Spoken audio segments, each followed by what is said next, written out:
This is the news that many of us have been waiting for. And depending on your perspective, it's a very good thing or a very bad thing. I'll talk about that as we discuss this breaking story and explore.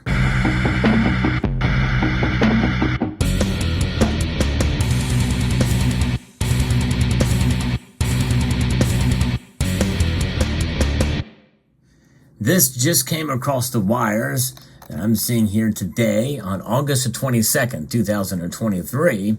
JP Morgan is their former trading executives there for the precious metals desk have been handed down some prison sentences.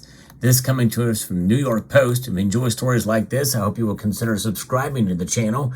I do post frequently on news with regards to gold and silver and also the fundamentals of stacking and collecting to some degree as well too. I love to talk precious metals here. A convicted former JP Morgan Chase executive was sentenced to nearly 2 years in prison on Tuesday, the stiffest prison term given to an individual since the government's crackdown on market manipulation. And that actually points to a story about Wells Fargo. So this is pretty big sentence, pretty big, at least in this type of case. Some of you feel it should be a lot longer sentence. Of course, if you're a buyer, well, it depends on when you buy. See, it's really hard to quantify the damages done with market manipulation because the manipulation happens on both sides, both ends. In other words, up or down. I'll talk about that later. Greg Smith, who worked on the bank's precious metals desk, was convicted last year on 11 charges for manipulating gold and silver prices from 2008 to 2016. His boss, though, Michael Nowak, was also convicted but was sentenced to 1 year and 1 month on Tuesday. So he got almost just over half cut of a sentence. He's not serving but just over half the time that Greg Smith did. This is according to Bloomberg. By the way, since I do a lot of stories on the news with regards to precious metals, this is a story that I have been intimately involved with and posting about on this channel for a number of years here. Smith, who is 57, was described by an assistant U.S. attorney as the most prolific spoofer that the government has prosecuted to date. Yeah, the most prolific one, for orchestrating an illegal scheme where he placed bogus market orders with no intention on carrying out the transactions. That's essentially a definition of spoofing, and which causes market prices to go up or down, at which the point the trader cancels the sale and places the opposite bet in an effort to manipulate share price, a blatant violation of the Securities and Exchange Commission rules. Now think about that for a moment. What is their motivation here? It is the profit. It is the profit in these dollars. That's right. He really doesn't care about precious metal prices or, to try to bring it a grand scheme to bring the prices up or down. He wants to do these spoofing orders in order to profit in dollars. And that's exactly what he did. And that was exactly what was illegal. So it could be an up trade or a down trade. Either way, as long as he gets more money in his pocket from doing it, that's all he cares about. And I think that's the vast majority of what manipulation is in that regard, in terms of a nefarious purpose to it. And there's really two types of manipulation. You have this type, and then you have suppression, which is an overall thing that occurs when you have a derivatives market. And that's essentially an organic thing that's kind of gotten out of control. Although there's many that feel there are, that is being orchestrated from on high, or from a cooperation or collusion of different financial entities. And if you want to say central banks are doing it, yeah, you could say that there's collusion there in order to bring stability to the dollar or to currencies, and gold and silver will suffer, or you suffer because of it. And that, in line with the derivatives market, mean it's going to go definitely down, and especially with all the different variations that are out there of gold and silver in the derivative space. Nowak was described as the boss behind the scheme. You would think he would get more time. Smith will begin his sentence on January the 15th, 2024. Chicago U.S. District Judge Edmund Chang said in court on Tuesday, "You told many lies to the market," Chang told the fraudster. "For many years, 8 to be specific, you injected fraud into the market." Smith's lawyer told Bloomberg that he plans to appeal the conviction. Prosecutors had originally wanted Smith to spend 6 years behind bars, according to Bloomberg, though it had revised to 23 months for an undisclosed reason. Now, some of you will say, well, even though this is the longest sentence ever handed down since the crackdown began, it should be a lot more than that. Smith's legal counsel reportedly argued that their client should be spared prison entirely, claiming he never personally benefited from his illicit actions. Nowak was originally facing 5 years in prison before having his sentence reduced to 12 months in one single day. The Post has sought a comment from Smith's counsel at Cobre and Kim and Nowak's attorneys at Skadden, Arps, Slate, Meager, and Flom. J.P. Morgan declined to comment. That's a running theme in my videos talking about this story.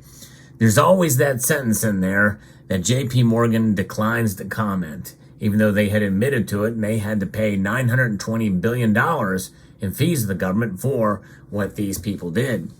Smith's sentencing comes after 3 other former J.P. Morgan's metals traders, John Edmonds, Christian Trunz, and Jeffrey Ruffo, were also accused of masterminding an 8-year scheme to manipulate international markets for gold and silver. Edmonds, the first on the desk to plead guilty to market manipulation back in 2018, said he'd worked to take down his 3 other former colleagues who were charged with wrongdoing in 2019. So in other words, he's a snitch and a rat, as well as a fraudster. Edmonds testified that he learned how to spoof trades from colleagues at J.P. Morgan, where he executed as many as 400 of the fraudulent transactions, which he added was expected of everyone at the desk. Pretty interesting. Wow. Our job was to do whatever it takes to make money, he said during Smith's trial last year. Prosecutors alleged that Precious Metals desk made as many as 50,000 spoof trades under Nowak's watch. 50,000 of them. Pretty amazing when you think about it, how nonchalant this thing could be happening every single day. I don't know how you do the math on that, how many trades per day for 8 years.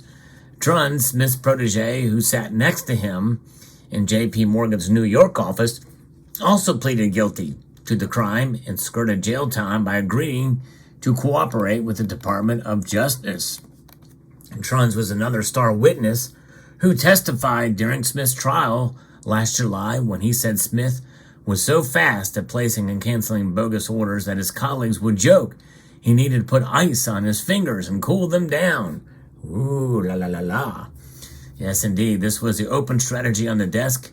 It wasn't hidden at all. Fast fingers, click of a mouse, and that just goes to show you with the world of derivatives, how quickly things can be moved and be manipulated, for sure. And it is something. It is something when you think about how easily it can be done, or could be done. I don't know if it could still be done. Some people think that it's still being done now. You do have for high frequency trades, and they happen at all hours of the night. Makes you wonder what's going on behind the scenes. Why is this occurring? Is it legal? Is it not? And it does move the price dramatically in one direction or another. Is this considered spoofing or just normal high frequency trades? Is high frequently trading normal? Should there be a limit on the time on the times that you can trade? I'll be very curious to see. But anyways. Rufo, meanwhile, who was only charged with racketeering and conspiracy, was acquitted of both last August. I think I covered that. And in 2020, J.P. Morgan paid $1 billion in fines for the fraud. Actually, I think it was $920 million or $980 billion or million. Maybe it was a million. You get it mixed up, million and billion, but it says $1 billion in fines, so maybe it was $980 million that they had to pay. And actually, when we look at the scheme of their books, that was a pretty stiff penalty. And maybe that's a good thing. But this jail sentence, what do you think? 2 years enough for this individual? 23 months, whatever, for Mr. Smith, Greg Smith, Fast Finger Smith. Let me know what your thoughts are there. And do you think that Nowak, being the mastermind behind it, or being the boss, maybe he didn't realize, I don't know what the deal is with him, but should he have gotten more because of his position? Not sure. Are you happy that at least some prison sentences have been handed down? I do like that idea. I think that if you're going to charge them for manipulation, they ought to have some skin in the game rather than money, especially if they're very rich. You know, it's one thing to say that, you know, a $500 fine is not nearly as hurtful or damaging to somebody who is super rich as would be a $20 fine for somebody who is at the poverty level. So those are the things to think about. But with prison time, well, it is equal opportunity for everybody involved. No escaping that. And you're going to have to, now I don't know what kind of prison that's going to be. White collar, presumably. So they may have some other, freedoms that would not be had, or protections that may not be had in a criminal prison. But nonetheless, still, they are certainly locked up at some level, and it's very fascinating. But there you go. So there is your breaking news of the day. Let me know what your thoughts are about this story. Very fascinating and satisfying to some degree to see some sentences handed down. And do you think that silver price manipulation is still happening in spite of this? And do you think that there is a cabal for suppressing the price of gold and silver outside of just the normal derivatives market? Let me know in the comment section down below. Hope you found this video informative, insightful, and educational, and newsworthy. And I want to extend a multitude of gratitude to you all for watching and encourage you to please like this video, share it, comment, and subscribe.